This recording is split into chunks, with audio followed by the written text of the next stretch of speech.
গভর্নমেন্টের আমলে বহু গায়েবী মামলা দায়ের করা হয়েছিল। আমি নিজেও এই ব্যাপারে লেখালেখি করতাম, তো আমাকে প্রায় দেখতাম মানুষ প্রশ্ন করতো যে আমি এখন কি করছি এটা নিয়ে।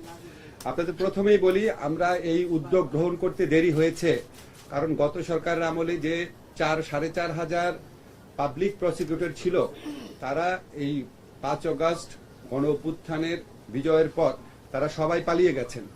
অল্প 50-60 জন বাদে কেউ ছিলেন না। ফলে পাবলিক প্রসিকিউটর না থাকলে তো আমরা মামলা উদ্যোগ করতে পারি না। পাবলিক প্রসিকিউটরের মাধ্যমেই আইন মন্ত্রণালয়কে কাজ করতে হয় বা সরকারকে কাজ করতে হয়। তো পাবলিক প্রসিকিউটর নিয়োগ হওয়ার সাথে সাথে আমরা গায়েবী মামলাগুলা লিস্ট করার এবং তালিকাবদ্ধ করার, আইডেন্টিফাই করার প্রক্রিয়া শুরু করি।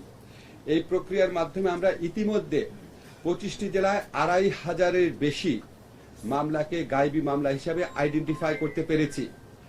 2500-এর বাইরেও আরো অনেক থাকতে পারে। আমরা ইতিমধ্যে 25টি মামলায় 2500-এরও বেশি মামলাকে রাজনৈতিক হয়রানিমূলক মামলা হিসাবে বা গায়েবী মামলা হিসাবে চিহ্নিত করতে পেরেছি।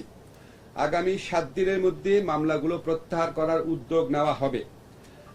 আপনাদেরকে এটুকু শুধু বলতে চাই যে এই 2500-এরও বেশি যে মামলা আছে, এখানে লক্ষ লক্ষ আসামি আছে এবং এটা এক্সস্টিভ নাম্বার না।